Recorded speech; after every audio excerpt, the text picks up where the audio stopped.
Assalamualaikum warahmatullahi wabarakatuh. Selamat datang di channel Teknisi Legendaris. Di depan saya ada handphone Infinix Smart 5 yang tidak bisa dicas. Mari kita cari tahu apa penyebabnya. Dan sebelumnya kita intro dulu.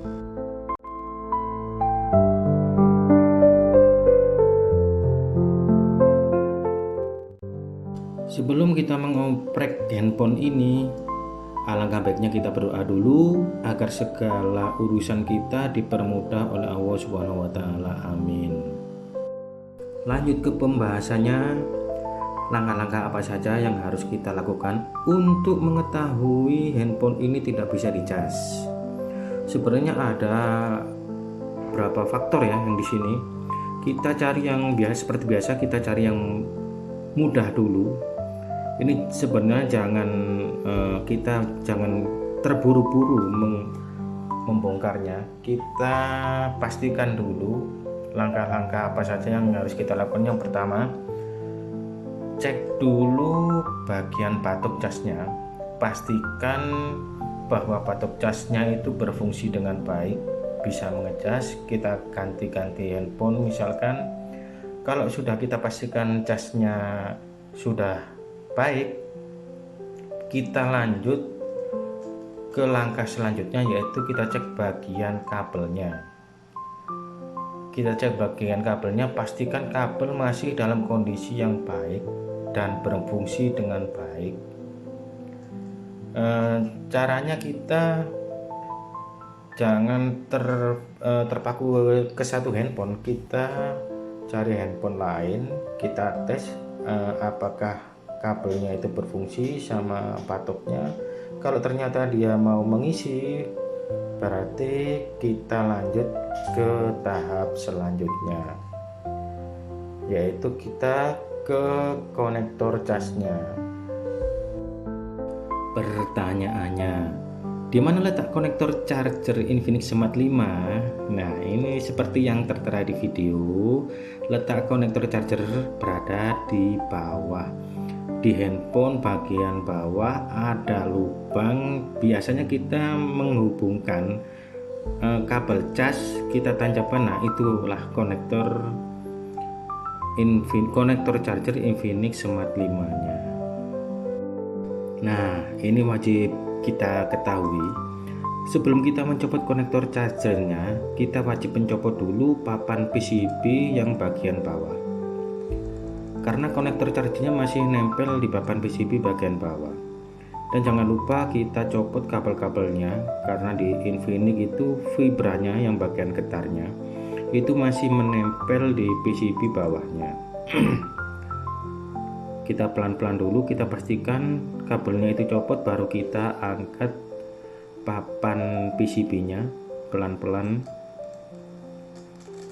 Yang penting kita berhati-hati jangan sampai pecah di situ karena ada lem. Nah, kita colok dikit dan akhirnya kita berhasil. Nah, itu letak konektor atau plug-innya itu ada di papan PCB yang paling bawah. Setelah kita mendapatkan papan PCB-nya, lanjut kita amankan dulu handphonenya, karena kita akan menuju langkah selanjutnya, yaitu pencopotan konektor chargernya. Kalau ada yang nanya, "Bang, alatnya apa aja buat mencopot konektor chargernya?" Nah, sini saya beri resep rahasianya, yaitu kopi dan rokok. Supaya apa? Supaya encer otak kita. Bercanda. Serius kita ya. Yang pertama itu penjepit PCB. Nah, kalau kalian nggak tahu penjepit PCB itu ada videonya di depan kalian itu ada. Nah, itu penjepit PCB-nya. Yang kedua, siapkan obeng. Nah, kenapa kok obeng, Bang? Nah, bacot lu. Obeng yang buat nyopot PAUD, masa obeng buat nyopot pejabat yang korup? Ya nggak bisa, brother. Yang ketiga itu pinset. Nah, siapkan pinset ya. Bang, pinset itu apa? Astagfirullahaladzim. Sini. Pinset itu perkakas tangan yang digunakan untuk menjepit benda terlalu kecil yang susah dipegang, angel dicekel dan digenggam dengan jari manusia. Nah, enaknya itu penjepit lah pinset, penjepit benda kecil. Seperti bulu-bulu ketek kalian, bulu ketek yang panjang-panjang itu biasanya kalian capling, itu pinset namanya. Oke, lanjut. Nah, yang keempat, solder. Biar nggak ada yang nanya solder itu apa, saya kasih sedikit pencerahan di sini. Solder itu adalah alat pemanas yang digunakan untuk melelehkan timah. Nah, itu seperti video berikut. Oke, itu namanya solder. Yang kelima adalah timah. Nah, timah sendiri itu bermacam-macam ya.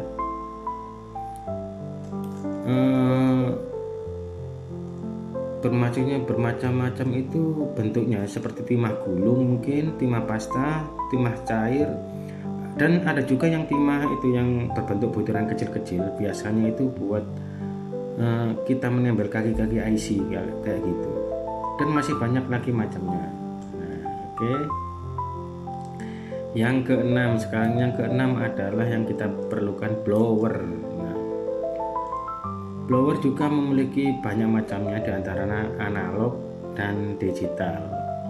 Nah, cara kerja blower itu gimana sih ya? Blower itu dia itu cara kerjanya ya, menyemburkan udara beserta panas, atau bisa disebut juga solder uap. Nah, solder uap biasanya digunakan untuk mencopot seperti ya IC kayak gitu-gitu. Jadi dia itu menyemburkan hawa panas, uap panas di situ untuk melelehkan kaki-kaki IC kayak gitu. Itu cara kerja blower.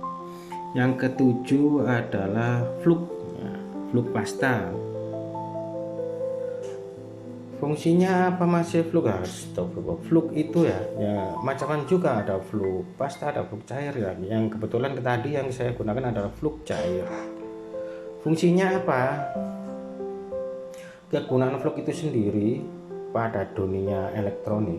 Nah, satu itu fluk sendiri berfungsi menghilangkan oksidasi, meningkatkan aliran panas, membantu timah menempel, mencegah retak pada solderan, dan merawat mata solder. Motor liwat.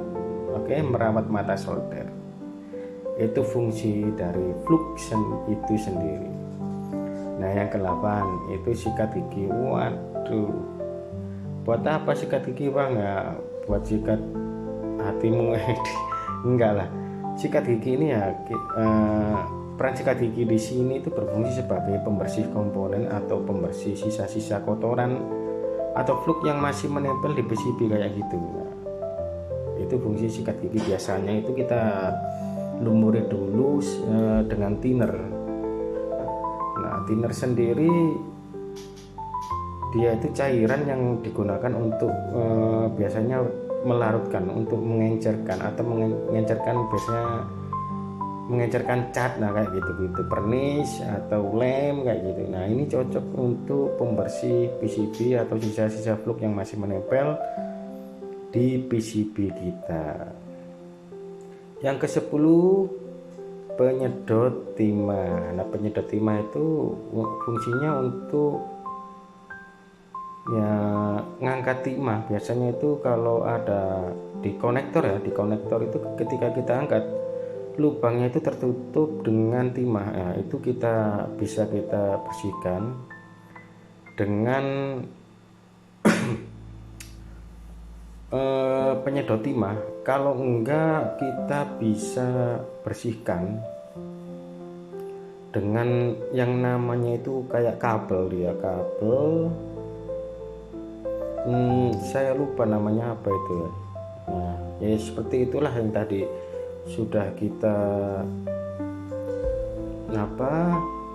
saksikan video tadi.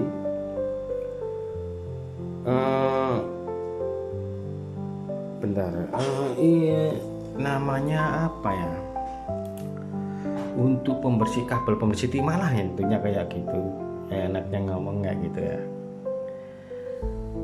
Ya, kita lanjut ke videonya, kita fokus dulu. Ini kayaknya udah selesai. Kita selesai pencabutan konektornya, boleh kita lihat. Nah, itu dia contohnya. Sudah ya. Setelah kita berhasil mencopot konektornya, lanjut kita ke tahap berikutnya, yaitu pergantian konektor yang baru. Jangan lupa kasih ditambah timah dulu biar nempel di PCB-nya. Kita percepat videonya agar kalian tidak bosan.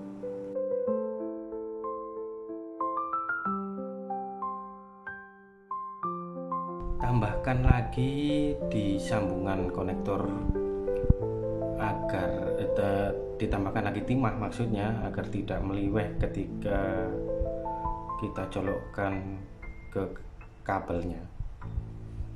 Nah, ini biar supaya kuat, biar awet, pelanggan pun tersenyum.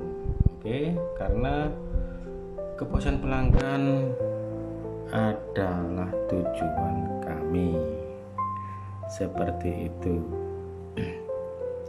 Kalau sudah kita tambahkan timah, untuk memperkuat kita kombinasikan antara blower dan solder untuk menempelkan konektor chargernya di PCB-nya. Nah, jadi kita pelan-pelan kita cek dulu apakah kaki-kakinya sudah menempel semua di PCB. Kita cek, bisa kita cek. Kalau serasa kita sudah, kita kunci. Nah, kita kunci kaki-kakinya biar nggak mudah lepas ketika kita mencolokkan konektornya. Lanjut ke tahap berikutnya, yaitu pembersihan kotoran dari sisa-sisa fluk yang masih menempel dengan sikat gigi, dilumuri dengan thinner agar bersih, agar tidak ada kotoran, supaya bertujuan agar koneksinya itu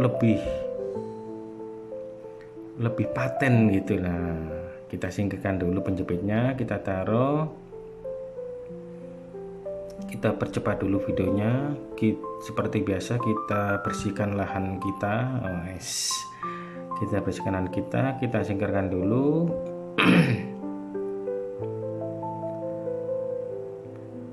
Dan jangan lupa ya, ini kita memasang lagi vibra yang awalnya kita copot kabelnya, lalu kita pasang lagi agar kalau ada notifikasi dia bisa bergetar. Itu fungsi dari vibra kayak begitu, yaitu getar-getar itu vibra.